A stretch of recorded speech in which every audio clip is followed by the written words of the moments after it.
The story begins with an otherworldly creature called Dunban introducing itself. It shared to the whole world that it has created a dungeon in this world. Any human can enter for treasure hunting and leveling up. Dunban generates dungeons all around the globe. It completely revolutionized the way people live. A decade later, D-hunting has transformed into a wildly popular sport, with famous streamers raking in ad revenue. The videos of monster slaying get millions of views. Previously, soccer, basketball, and similar sports were high-paying ones, but now D-hunting has become the sport with the most pay. This is the Umeda dungeon. It's been around since before D-hunting started. They've called it a dungeon for ages. To enter the dungeon, one has to pay an entry fee and follow all the instructions and guidance. Each person gets his own area and they can kill only monsters that spawn in their area. Our protagonist, Tara, was sitting alone, wondering if this is what they call dungeon exploration. The scene in front of him is not of epic battles, leveling up, or treasure hunting. The dungeon is just too crowded. Beside him, a boy named Aoki was sitting, his childhood friend. He mentioned that this is the D-hunting strategy. Everyone with no connections flocks at floor 1 to level up and snag some skills. Tara heard that and asked why people can't just move to another dungeon like the Stone Age one. Aoki answered that a big group called a Shino group bought that dungeon and turned it into a hotel. A night there costs over 150,000 yen and the place has advanced books for like 3 years. At that moment, a slime jumped into Tara's area. He quickly picked up his sword and killed the slime. He got a D-coin in reward that can be exchanged for 50 yen. Tara can't believe that he waited 30 minutes just to earn 50 yen, that's 100 yen an hour. Right then, Aoki fell to the ground, crying that he wanted to make good money. Suddenly, a treasure chest spawned into their area. They didn't open it immediately because there's a chance for it to be a mimic. While Aoki was thinking of not opening it, Tara showed courage and opened the chest. Luckily, it wasn't a mimic but a real chest. He found a D-can from it. Tara never heard of it, so Aoki explained that D-can is like a gacha can and it only opens under specific conditions. There's no way to tell how to open it, but there are various ways. They are defeating monsters or waiting 10 years. The contents inside the D-can could be a dragon egg or just a tuna. Aoko has heard of a collector who gathered millions of cans but managed to open only 100. As Aoki suggested if he should sell it, Tara refused, deciding to hold on to it for some time. With that, Aoki walked away, advising Tara to not get too attached to the can. He also mentioned that he would be quitting being an explorer. In the next scene, Tara was back home. His mother asked him how the dungeon was, and Tara answered that he paid 1,000 yen fee but only earned 800. Lying on his bed, Tara checked his status window. His level is only 1 and all the levels are just bullshit, with only luck being 100. Tara's luck was never put into use until now, so he doesn't know what it actually means. While to grow efficiently, dungeons have a safety margin. Only people with a certain level of strength can access the higher floors. At this rate, Tara has no way of telling when he would reach the next floor. He's been hunting for quite some time now and didn't even reach level 2, and to access the next floor, he needs to reach level 10. Tara looked at the picture of his childhood with a girl and thought that he has to get stronger. He thought that if he had his own dungeon, everything would be easy. At that moment, the D-can started shining and opened. Tara looked inside and saw a marble. He checked about it on the internet and found out that some other people also got candy from the can. But all of them got skill after licking it. One person was really funny here. He said that he got a skill called NTR and then his girlfriend suddenly vanished. He only found some useless information on the internet, and he couldn't even afford to appraise it because it cost 5,000 yen. In the end, he just decided to eat it. After chewing on it for a while, nothing happened at all. He sighed and checked his status window, shocked to find a skill called PD creation. Tara didn't know what PD was and wondered if it was a prairie dog. Standing in the lawn, Tara thought that he got 2 types of skills, a passive that activates on its own, and an active skill. He tried to check the passive skill, but no matter what he did, nothing happened. Now, he has decided to check the activity. He moved his hand and chanted the skill name. As he did that, a staircase leading underground formed there. He was really confused, wondering what to do now. He wasn't really happy, because if his mother found out, he would be in deep trouble. Right then, his mother arrived there, asking him what he was doing in the garden. She walked forward without looking down and then stepped on the hole. Tara saw that and shouted, saying that it's dangerous. The mother was really confused and looked back, asking him about what he meant by dangerous. Surprisingly, the mother was floating on the hole like there's a glass pan. She also couldn't see the stairs or the big hole and went back to the house to prepare dinner. Then, Tara decided to go down himself. Suddenly, the mobile phone that he was holding fell backward. He realized that there's a barrier that forbids entry with electronic devices. Tara was really shocked and finally climbed down all the stairs, reaching a long hallway. He started sweating a little, wondering if it's a dungeon. Right then, a creature talked, welcoming him to his private dungeon, in short form, PD. Dunpan asked him if it's first time here and needs an explanation about PD. When Tara answered yes, Dunpan started the explanation. This is a solo-only, Tara's personal dungeon. In PD, time flows 100 times faster than outside. So even if he spends a year here, only 3.5 days will pass in the outside world. Next, when generating a PD, if another dungeon is within 50 meters, they may connect. Hearing that, Tara raised hand, asking if dungeons can be generated anywhere. Dunpan answered that you can create a dungeon anywhere except directly above or inside another dungeon. Also, he can only create dungeons he has been to before, so no sudden encounters with dragons here. Finally, in PD, he can adjust the spawn frequency. Tara asked if he could increase the frequency of chests spawning as well. Dunpan answered yes, telling him that he can increase it up to 5 times that of a normal dungeon. He can spawn slimes 5 times faster and kill them with one hit easily, earning a lot of money and experience points. Dunpan then raised a club, saying that he can have this club for a rent of 10D. Tara had 10D coins that could be exchanged for 500 yen. But since this dungeon has no dealing with government or private sectors, converting coins to yen isn't possible. So, Tara just borrowed the club and increased the spawn frequency to 5 times. With that, he entered the first floor. Immediately, slimes started spawning in and he killed them one by one with only one hit. After killing only a few slimes, he got 2 treasure chests. He found many coins and a sword inside them and wondered how he would take back all this stuff. At that moment, his level increased, reaching level 2. With all the stuff, Tara arrived in front of Dunpan, asking how he could take back all this without a container. He found a long sword and without a certificate, he would be breaking gun laws. Dunpan has already set up a computer and told Tara that he can return after 2 days to get a certificate. Hearing that, Tara decided to leave the sword here and headed back to the dungeon. When Dunpan asked him if he doesn't want to rest, Tara told Dunpan that he wants to level up even more without wasting any time. Dunpan was really proud after hearing that. After some time, when Tara returned home, he met his dad. Wow, it's rare protagonists having their dad alive or not out buying milk. His dad looked at his tired son, asking him if he walked for hours. Tara couldn't believe that after spending so long in the dungeon, only a few hours passed in the outside world. He has also reached level 4 during the time he spent. His dad was about to walk to his room when Tara pulled out a liquid, giving it to his dad. The dad was really excited after seeing the famous slime liquor which can only be obtained after killing hundreds of slimes. Its value is around 30,000 yen. Tara said that with the allowance he got from him, he entered the dungeon and got this for him. The dad was really proud of his son and decided to preserve it until Tara will turn 20, and then they'll open it together. After that, Tara returned to his room, immediately falling on the bed. His hands were ragged and dirty because of so much farming. The next day, Tara returned to the dungeon again. Tara farmed a lot in the dungeon and returned home completely drenched in sweat. When his mother asked him what he was doing outside, he answered that he was just jogging. At school, Tara was feeling really tired. Aoki tapped him from behind, asking him if he stayed up all night. Aoki mentioned that his parents chewed him up last night.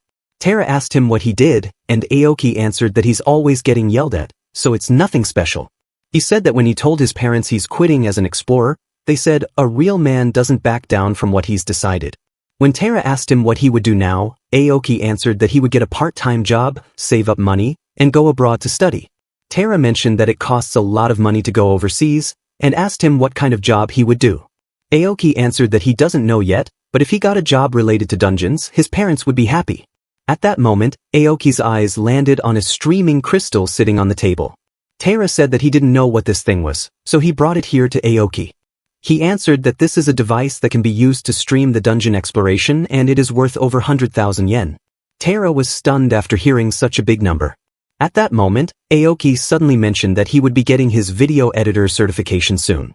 If he gets the certification, finding an editing job will be easy for him. Tara was impressed hearing that, and in the next scene, he was standing in his dungeon again. He borrowed a club from Dunpan and started hunting slimes. After some time, he had 3,000 black coins, each worth 500 yen. Also, there's 7 bottles of booze. He mentioned that the drop rate is really weird. Dunpan also said that this isn't something that he would see every day. Dunpan mentioned that if he exchanged all the items, he would only get the lowest price. Dunpan was really sad because Tera always sells his items at the marketplace. Dunpan decided to try putting them up for auction next time. But Tera refused, because people might get suspicious of him after seeing so many items. If that happens, his private dungeon can be exposed. His plan is to sell one item at a time for now. As a high schooler, having tens of thousands of yen for spending money is plenty. In the next scene, he was about to enter a shop to sell an item. But before he could enter, he was shocked to see his childhood friend standing in front of him, named Miruku. Tera remembered that he found her name, Malibu Miruku, unusual, but it's her real name. They drifted apart because they went to different high schools, but her hair was pinkish back then, and now they're brown. Right then, Tera remembered about awakening. When one awakens their powers at the age of 18, they may have their hair color change to something different. Also, only about 1 in 10,000 people awaken powers. Miruku mentioned how they lived so close to each other but they never ran into each other. She shared that she has become an explorer and is already 18. Aoki is also their childhood friend, and hearing that he left being an explorer after only 1 day, Miruku wasn't shocked. When Tera asked her about her powers, she answered that she hasn't entered any dungeons yet because her birthday is sometime later. Suddenly, her eyes landed on a bottle of alcohol that Tera was holding. She shouted that he can't drink until he's 20. He immediately clarified to her that he got it from the dungeon and is to sell it. Miruku was impressed, saying that he has always been good at things like lotteries since back in the day. Tera heard that and asked her to not talk about that trauma.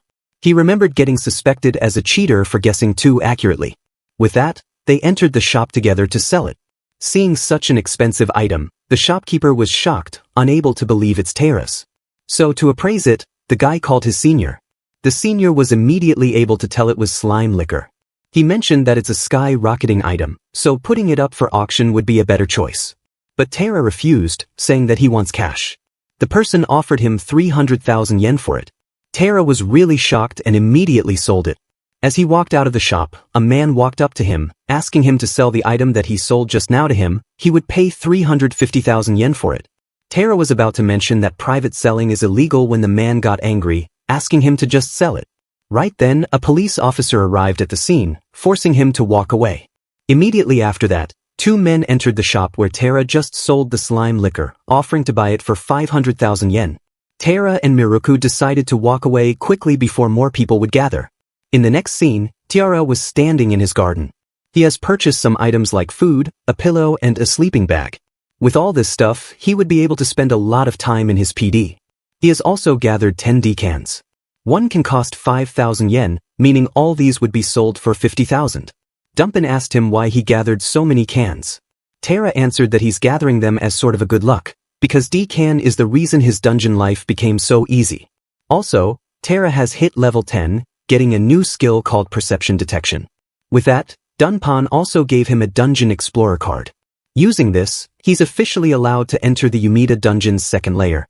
As he requested, Dunpan didn't add his birthdate or dungeon creation skill.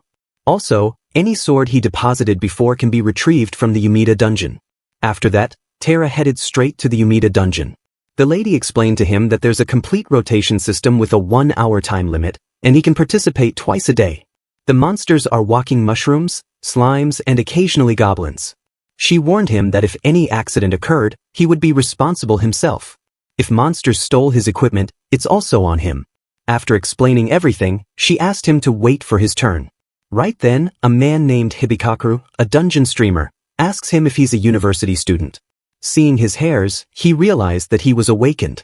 Tera didn't answer properly and just said something like that. They both shook hand, and Hibikaku said that it's his first time tackling the second floor as well, so they should help each other. After Tera introduced himself, Hibikaku told him that he has 5,000 subs on his MyTube channel, and all he does is hunt slimes. He suggested that Tera should team up with him to stream together, but Tera refused. In the end, Hibikaku gave him his card, telling him to contact him if he changed his mind. In the next scene, Tera was standing in the second layer of the Umeda Dungeon. As the mushrooms got nearer to him, he was able to detect them with his presence detection skill. According to strategy guides, for medium to large size mushrooms, Terra should charge right in. Terra did just that and defeated a mushroom with one attack. It dropped 1 coin and a small mushroom item. Terra continued hunting mushrooms for a while and soon discovered a red slime. As he killed the slime, time ended. He wanted to hunt a goblin as well, but sadly, no goblin appeared. When Terra presented all the drops for exchange, the lady was shocked seeing such a huge amount. Terra thought that he must have gotten lucky because it appears the mushroom drop rate from 23 wandering mushrooms with a 20D coin is 60%. Then, Terra ate breakfast, bought a good dress and waited for Miruku to arrive. After a while, she arrived there and apologized for keeping him waiting. Terra said that he didn't wait for a long time because he was exploring a dungeon before. It turned out that Miruku had booked a really fancy private dining room for their meetup, and that too a sky lounge. Terra was glad he bought new clothes just a moment before. While sitting together, they thought that if Aoki was here, he would have looked down and called all the people garbage. Seeing such high prices, Terra started sweating. Miruku apologized because last time she came here, her dad ordered things for her, so she didn't know much about prices. Terra asked her to not worry because he's the one who invited her out. While eating, Miruku asked him if he heard the news about slime liquor. When Terra answered no, she shared that the collectors released a lot of slime liquors in the market, decreasing their price significantly.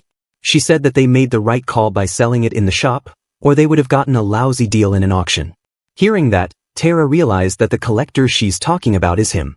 He's the one who asked Dunpan to sell all the liquors. I don't know, man, didn't he refuse him to sell them in auction? Guys, the translation of this manga isn't that good, so mistakes can happen. She mentioned that one person tried to sell a bottle for 600k, but no one bought it. That person is the one who was trying to buy the bottle for 350k. She stated that the amount of liquor bottles that collector trying to sell is way more than a normal hunter could get their hands on. Terra avoided eye contact and agreed, saying that the drop rate is just 0.1%, so it's difficult to do it alone. She added that the 0.1% rate is only if a person reaches a minimum luck value. Terra was confused because he never heard about minimum luck value. She was shocked that Terra didn't know such a thing despite being a dungeon explorer. He answered that he only started last week after Aoki invited him and he didn't do much research himself. He assumes that his luck stat was minimum. He knows that it's the stat needed for item drops. The minimum luck stat for slime liquor is 50. So, whether the luck stat is one of 49, if it's below 50, there's no real difference and slime liquor will almost never drop. His initial luck stat is 100. If everyone's like that, and minimum luck for liquor drop is 50, then almost all hunters should have slime liquor. Miruku heard that and denied everything he said. She told him that even with a high luck stat, it's only going to be around 7 or 8 in the beginning. And luck doesn't always increase at level up, and it's rare to have a luck stat of 50. She even showed him from the internet that at level 1 to 10, luck stat will mostly be 5 to 8. And one should be level 100 before he reaches 50 luck stat. That means our main character's luck is absurdly high. Subscribe for the next part.